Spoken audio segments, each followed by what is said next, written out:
कन्हैया कुमार का बहुत स्वागत। कैसे है कन्हैया? ठीक हूँ। वही राहुल गांधी वाली टी शर्ट, सफेद टी शर्ट पहन के आए। दोस्तों, आज का डिबेट था कन्हैया कुमार वर्सेस गोदी मानक, जो पत्रकार नहीं बीजेपी का भोंपू बन बैठा था। हर सवाल में मोदी जी की आरती उतार रहा था, लेकिन कन्हैया भैया ने ऐसा जवाब ही झन्नाटेदार तमाचा मारा कि मानक बाबू का चेहरा देखने लायक था। एकदम रील बनाने वाला मूवमेंट। आज की वीडियो में आपको मिलेगा डबल मजा, राजनीति का असली खुलासा और बीजेपी गोदी मीडिया की बैंड बाजा बारा। तो वीडियो को लाइक ठोको, चैनल को सब्सक्राइब करो, क्योंकि यहाँ हर दिन बीजेपी और गोदी मीडिया की पोल और सत्ता के पेट में मरोड़ होता है। चलिए शुरू करते हैं सच की सर्जरी। पिक्चर चालू करो बे। नाइन फेल बोलते हैं। नहीं, वो तेजस्वी जी के बारे में बोलते हैं, वो राहुल जी के बारे में बोलते हैं, वो मेरे बारे में बोलते हैं, वो कांग्रेस पार्टी के बारे में बोलते हैं। ये तो बहुत स्वाभाविक है ना। कोई आपके खिलाफ खेलेगा तो आपकी प्रशंसा थोड़ी करेगा, आपकी बुराई ही करेगा। ये तो बहुत स्वाभाविक। आप तो कोई बुराई नहीं कर रहे, आप उन सबके खिलाफ ही खेल रहे हैं, लेकिन आप बच रहे हैं। ये नीतीश जी पर नहीं बोल रहे आप। ये मेरी समझ है। आप पीके ओवैसी किसी पर नहीं बोल रहे। आप बता दीजिए कि मैं मोदी और अमित शाह के अलावा किसी पे भी कुछ बोलता हूँ क्या? जब मुझे ये समझ में आ गया है कि असली खिलाड़ी कौन है, तो प्रॉक्सी पे क्यों बात करना है? सबका मालिक जब एक है तो सीधे उससे ही सवाल करेंगे ना। सही पकड़े हैं। आपने कहा कि आपका निशाना मोदी और शाह पर है, क्योंकि वही असली खिलाड़ी हैं। 240 सीटों पर आप उनको लोकसभा में तो ले आए, लेकिन उसके बाद से विधानसभा वो क्यों जीतते जा रहे हैं? झारखंड हारे, जम्मू कश्मीर हारे, लेकिन उसके बाद महाराष्ट्र, हरियाणा, फिर दिल्ली। इस सवाल का जवाब हम आपको पिछली बार भी दिए थे जब हम बात कर रहे थे। अगर ट्रांसपेरेंट तरीके से इस देश की लोकतांत्रिक संस्थाएं, खासकर पब्लिक मीडिया और चुनाव आयोग अपना काम करे, तो मोदी जी बहुमत में नहीं है, मोदी जी अल्पमत में है, और ये एक करके चुनाव हारते चले जाएंगे। जब हम कहते हैं कि इन्हीं दोनों पे हम बात करते हैं, तो हम दो हमारे दो हैं, इनके दो और हैं ना, A1 A2। कुछ समझे दया। और आपको मालूम है, आप तो चैनल चलाते हैं, आज की तारीख में बिना कॉर्पोरेट के सपोर्ट का एक चैनल चलाना इतना मुश्किल होता है, तो पार्टी चलाना कितना मुश्किल होगा। तो जो नेक्सस है इस देश में, वो समझिए। पब्लिक मीडिया जो खुद मजबूर है कि सरकार के खिलाफ नहीं बोल सकती है, इस देश के डेमोक्रेटिक इंस्टीट्यूशंस, बेईमान कॉर्पोरेट और ग्राउंड पर एक्टिव मीडिया माफिया, ये जो नेक्सस है, इस नेक्सस के खिलाफ हमारी लड़ाई है। और ये जो जीत इनको इलेक्टोरल नंबर में दिख रहा है, ये ओरिजिनल जीत नहीं है, ये अल्पमत में है, ये रियलिटी है। और सब्र कीजिए, रामायण में सबरी की बात की गई है, सब्र कीजिए, ये हारेंगे। ये बड़ी अच्छी बात कही आप। और इनको हराएंगे, फिर आपको इंटरव्यू कब हराएंगे? समय आ रहा है। बिहार में हराएंगे? हमारी कोशिश तो है। बंगाल में हराएंगे? हमारी कोशिश तो है। बंगाल में तो ऑलरेडी हारे हुए हैं। हमारी कोशिश है कि इनको बिहार में भी हराया जाए, और इनका खेल जो है वो बिहार की जनता को बताया जाए कि जो पार्टी 20 साल से सरकार में है, डबल इंजन बोलती है, लेकिन बिहार की किसी भी स्थिति के लिए जिम्मेवारी नहीं लेती है। बीजेपी के किसी आदमी से बात कीजिए, वो ऐसे बिहेव करेगा जैसे वो तो सरकार में है ही नहीं, उनकी कोई जिम्मेवारी है ही नहीं। Can do generation. उनको मैं वादे याद दिलाता हूँ। क्या बिहार को विशेष राज्य का दर्जा मिला? क्या बिहार में जो है हर लोगों को जो है खाते में 15 लाख रुपया पहुंचा? क्या बिहार के लोगों को 2 करोड़ नौकरी मिली? क्या बिहार में बुलेट ट्रेन चला? क्या बिहार में जो है पलायन रुका? क्या बिहार की स्वास्थ्य सेवाएं वर्ल्ड क्लास हो गई? क्या बिहार में अपराध खत्म हो गया? सम्राट चौधरी फाइनेंस मिनिस्टर हैं। मैंने उनका इंटरव्यू किया, वो कहते हैं ये जो सवा लाख करोड़ करके प्रधानमंत्री को घेरने की कोशिश विपक्ष करता है, प्रधानमंत्री ने पिछले 11 साल में बिहार को 16.25 लाख करोड़ दिए हैं। क्या बोला तूने? और बोल रहे उसमें से 90% खर्च भी हो चुका है बिहार। कहां खर्च हुआ है? बोला, वो कहते हैं देखिए आके सड़कें देखिए, सड़कें जो धंस जा रही हैं, पुल जो चोरी हो जा रहा है, पुल जो खेत में बना हुआ है, जहां नदी नहीं बहती है, कहां खर्च हुआ है? यही सवाल है। आप बिहार के कॉलेजों की हालत जाकर के देखिए, हॉस्टलों की हालत जाकर के देखिए, बिहार के अंदर अस्पतालों की हालत जाकर के देखिए। आपने वो खबर सुनी थी बिहार के आईसीयू में मरीज का पैर चूहा कुतर के चला गया?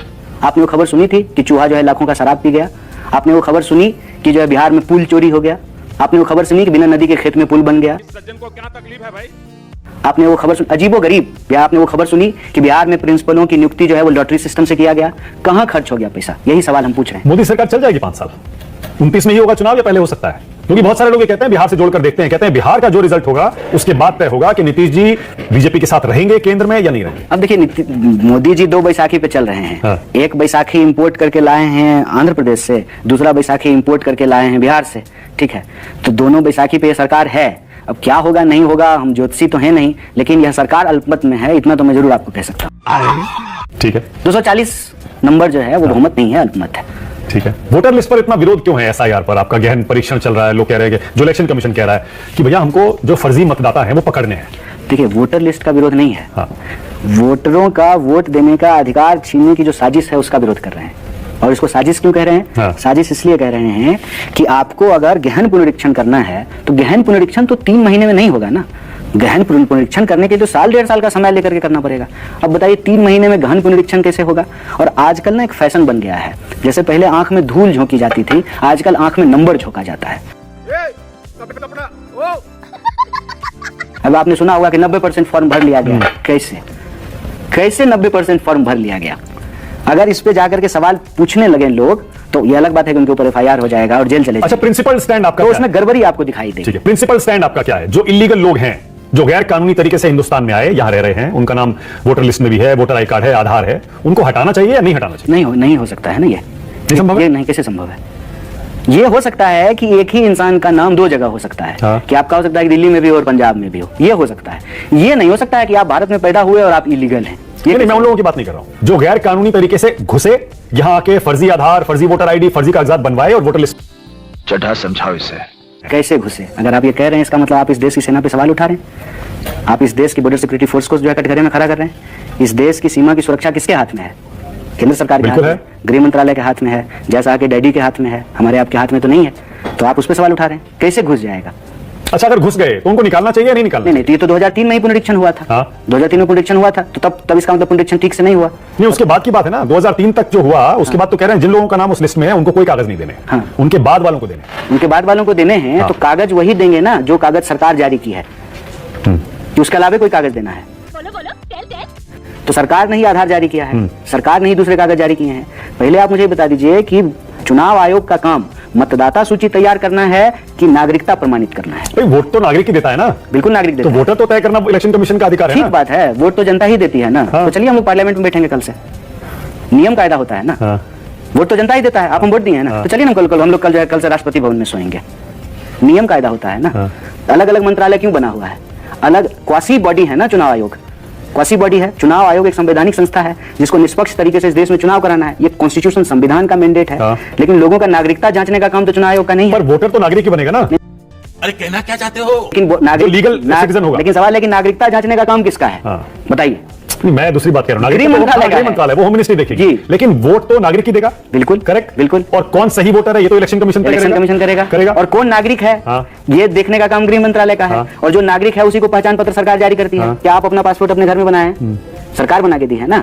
या आप आधार कार्ड अपने घर में तो नहीं बनाए हैं, सरकार बना करके दी है।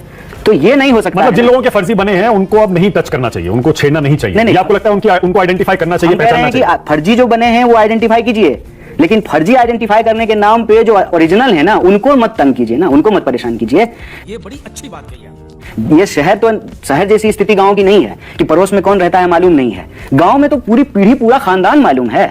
वो पूरे खानदान पूरा जो है पूरी पीढ़ियां वहीं पे रह रही है और उसके पास कोई कागज नहीं है। इस आधार पे आप उससे उसका वोटिंग राइट छीन लेंगे। बीजेपी कह रही है आप बांग्लादेशी मुसलमानों को बचाना चाहते हैं जिन्होंने यहाँ आधार, वोटर आईडी सब बनवा लिया नहीं, और वो आपको वोट देते हैं। हम तो कहते हैं कि अगर बांग्लादेशी मुसलमान आकर के वोट दिए हैं तो सबसे पहले तो बीजेपी के सारे सांसदों को इस्तीफा देना चाहिए, सारे एमएलए को इस्तीफा देना चाहिए, सरकार को इस्तीफा देना चाहिए, क्योंकि बांग्लादेशियों का वोट लेकर के ये सरकार बांग्लादेशी मुसलमान बीजेपी को कहाँ वोट देगा? 2003 में बीजेपी को क्यों वोट देगा नहीं, मुसलमान? तो फिर- आप लोग तो कहते हैं मुसलमान तो फिर को वोट बीजेपी देगा। रोक क्यों नहीं रही है इसको? 2003 में पुनरीक्षण हुआ, आप फिर पुनरीक्षण करना चाहते हैं, कर लीजिए। इसको कौन मना कर रहा है? बट टाइम दीजिए, आप ये कह रहे हैं। सही तरीके से कीजिए, सही तरीके मतलब से। इल्लीगल लोगों को निकालने में आपको कोई दिक्कत दो समस्या है। हाँ। दो समस्या है। पहला कि चुनाव आयोग यह स्वीकार करे कि वोटर लिस्ट बनाने में गड़बड़ी होती है और हम गलत वोटर लिस्ट बनाए हैं। पहले चुनाव आयोग स्वीकार करे। क्या वो तो कर ही रहा है एक तरह से। नहीं, एक तरह से नहीं एक तरह से नहीं। देश के सामने आकर के चुनाव आयोग कहे कि हम गलत वोटर लिस्ट जारी करते हैं, हम गलत पहचान पत्र जारी करते हैं और हम गलत मतदाता सूची तैयार किए हैं, पहले ये स्वीकार करें। अगर ये स्वीकार करेगी तो फिर राहुल गांधी के सारे आरोप सही साबित हो जाएंगे कि इस देश की चुनाव व्यवस्था खतरे में है और लोगों का वोट चोरी हो रहा है और सरकार के इशारे पे चुनाव आयोग काम कर रही है, ये आरोप सही साबित हो जाएगा। फिर राहुल गांधी जो मांग रहे हैं कि हमको आप सारा डेटा दीजिए, महाराष्ट्र का सारा वो सीसीटीवी फुटेज दीजिए जब वोटिंग हो रहा था, ये चुनाव आयोग को देना पड़ेगा। पहले चुनाव आयोग गलती माने। हाँ। जब गलती मान ले तो गलती को ठीक करने के लिए, हम चाहते हैं कि गलती ठीक करे, हाँ। ठीक करने के लिए और गड़बड़ी नहीं फैलाए। आनन फानन में फिर से एक गलती को एक झूठ को छुपाने के लिए 100 झूठ बोलने की आवश्यकता नहीं है। एक गलती को माने, फिर उस गलती को ठीक करने के लिए सही और पारदर्शी तरीका अपनाए। सही और पारदर्शी तरीका क्या है? समय लेकर के आप पहचान पत्र की जांच कीजिए। ओके। लेकिन उस बात का ध्यान रखिए कि आपको नागरिकता नहीं प्रमाणित करनी है, आपको एनआरसी नहीं करना है, आपको वोटर आईडी तैयार करना है। ठीक है, दोनों में क्लियरिटी हो गई, ठीक है, कोई ओके। कंफ्यूजन नहीं है। तो आप बताइए कब चुनाव आयोग से सवाल पूछेंगे कि अपनी गलती हम मांगे? तो रोज पूछ रहे हैं। चल झूठा। गलती माना? डेली पूछते हैं। गलती माना नहीं है? मानता है इलेक्शन कमीशन। मैंने कहा ना एक तरह से मानता है। नहीं, ये एक वो ऐसी करता, क्या करे इलेक्शन कमीशन है वो। मैं तो बल्कि कई बार खुल के कह चुका हूं कि इलेक्शन कमीशन को और ज्यादा ट्रांसपेरेंसी बरतनी चाहिए और प्रेस कॉन्फ्रेंस करनी चाहिए और बयान जारी करने चाहिए। और सरकार की तरफ से कोई अगर नेता कहता है कि 1 नेशन 1 इलेक्शन, हाँ। तो चुनाव आयोग को अपनी असमर्थता जाहिर करनी चाहिए कि एक फेज में हम चुनाव तो करवा नहीं पा रहे हैं, वन नेशन वन इलेक्शन कैसे करा अच्छा ठीक है, चलिए आगे बढ़ते हैं। नहीं कुछ कहना चाहिए, आगे बढ़ते मत हैं। करके प्रधानमंत्री की बात को काटना चाहिए चुनाव आयोग को, लेकिन कैसे काटेंगे ठीक है। जब मुख्य चुनाव आयोग का चुनाव ही प्रधानमंत्री करेंगे तो कैसे मुख्य चुनाव आयोग? पहले भी करते थे। नहीं, उसमें जज होते थे। पहले कहाँ होते थे? यूपीए के समय कौन होते थे? ये कोई नहीं होते थे। अच्छा, ये नया नियम नहीं आया? ये तो बाद में सुप्रीम कोर्ट का ऑर्डर था। सुप्रीम कोर्ट उसमें रहती है ना। हाँ, वो तो सुप्रीम कोर्ट का ऑर्डर अभी आया बाद में। सुप्रीम कोर्ट कांग्रेस के जमाने में तो हमेशा ऐसे ही चुनाव आयोग को क्यों हटा दिया गया? सुप्रीम कोर्ट को क्यों हटा दिया गया उस प्रोसेस से? चलिए बताइए। ओके, बीजेपी का कहना अरे, ये है, ऐसे मत कहिए। नहीं, मैं बस हवा निकल गई। बताइए क्यों ये प्रोसेस? बीजेपी का कहना यह है कि जब पहले कभी भी ऐसा नहीं हुआ तो अब क्यों? उनका यह कहना है कि ये सरकार का अधिकार है। अब इसलिए कि ईवीएम पे सवाल भाजपा पहले उठाई, चुनाव आयोग पे सवाल भाजपा पहले उठाई, देश की चुनाव प्रक्रिया पे सवाल पहले भाजपा उठाई, और इसी ईवीएम से, इसी चुनाव आयोग से, इसी चुनाव आयोग की प्रक्रिया से जीत करके जब ये बन गए हैं तब इनको जो है इंदिरा जी बहुत अच्छा नहीं है। कन्हैया कुमार कभी बीजेपी ज्वाइन कर सकते हैं क्या? नहीं, बीजेपी क्यों ज्वाइन? कभी नहीं, कभी ऑफर आए मान लीजिए, या कभी आया ऑफर? आपको ये क्यों लगता है कि ऑफर नहीं आया होगा? पॉलिटिक्स में आज हम जहां हैं, ठीक है, हाँ। वो सिर्फ जो है बाय चांस नहीं है, बाय चॉइस भी है। बाय चॉइस इसलिए है कि हम कुछ प्रिंसिपल को लेकर के राजनीति में हैं, उसको लेकर के लड़ रहे हैं। बाकी आपको नाम देना है, आप दे लीजिए, लेफ्ट राइट सेंटर जो भी कहना है, लेकिन वो प्रिंसिपल ये है, एक सीधी सी बात है, जो इस देश में हमको मिला हम चाहते हैं कि आने वाली पीढ़ी को भी मिले। ये इतनी सीधी और सिंपल बात है। इस देश में सरकारी स्कूल कॉलेज में गरीब लोग पढ़ सकते हैं, तभी तो जो है कब आया था PhD करके मैं कब आया था बीजेपी से ऑफर? अभी बता दे भाई, अभी बता दे। देखिए, आप वही तब की बात है क्या? शुरू की। उन बातों का क्या, जिन बातों का कोई लेना देना नहीं हो, जो बात है ही नहीं, जो बात होनी ही नहीं है, उस पर चर्चा करके समय क्यों बर्बाद? गजब बेइज्जती है। अच्छा, मोदी जी में कोई तो खास बात होगी कि नहीं? आप हमेशा उनके आलोचक रहे, हमेशा उन पर निशाना साधते हैं आप, कोई तो खास बात, कोई एक अच्छी बात तो बहुत होगी। सारी खास बात है, अच्छी बात है, बहुत सारी खास बात है। मतलब एक तो ये बात है कि मोदी जी कोई भी सामान जो है ना किसी को भी बेच देंगे, इतनी बेहतरीन खासियत है। बस बहुत हो गया। आप पुराने बाजार जब जाएंगे ना तो दवा, जो चूहा मारने की दवा बेचता था, वो इतना बार आपके सामने आसपास घूमता ना, चूहा मारने की दवा ले लो, खटमल मारने की दवा ले लो, तो आपको भी लगता है कि कुड़िया ले ही लेते हैं। ये क्वालिटी है मोदी जी में। पर बार बार क्यों ले रहे हैं फिर? क्यों नहीं लेंगे? एक बार क्यों ले रहे हैं? पुड़िया बार बार ले रहे हैं लोग। बेचने वाले की क्वालिटी है, और खाली मोदी जी अकेले थोड़ी बेचते हैं। कितना सहयोग करती है इस देश की टीवी मीडिया, 24 घंटा उनकी बात को फैलाती है, उनका सामान बिकता है। कैसी लगी आगे स्वाद? Okay, Kanhaiya Kumar, rapid fire round जल्दी जल्दी निपटाते हैं, छोटे छोटे जवाब देंगे तो अच्छा आप रहेगा। मुझे लग रहा है कि भाजपा है और मुझे नीतीश कुमार समझ रहे हैं। जल्दी जल्दी निपटाते हैं। ओके कन्हैया कुमार, पहला सवाल, बिहार का अगला चीफ मिनिस्टर कौन बनेगा? जिसको बिहार की जनता तय करेगी। आसान जवाब है ये। बिहार का बेस्ट चीफ मिनिस्टर कौन रहा है अब तक का? मेरी राय में श्री कृष्ण सिंह रहे हैं, कर्पूरी ठाकुर रहे हैं। ओके, बिहार का सबसे बुरा चीफ मिनिस्टर अब तक का कौन रहा है? अभी तो बहुत कुछ होना है, अभी कैसे इसका रिपोर्ट कार्ड निकाल दें। दिल्ली का बेस्ट चीफ मिनिस्टर अब तक का कौन रहा है?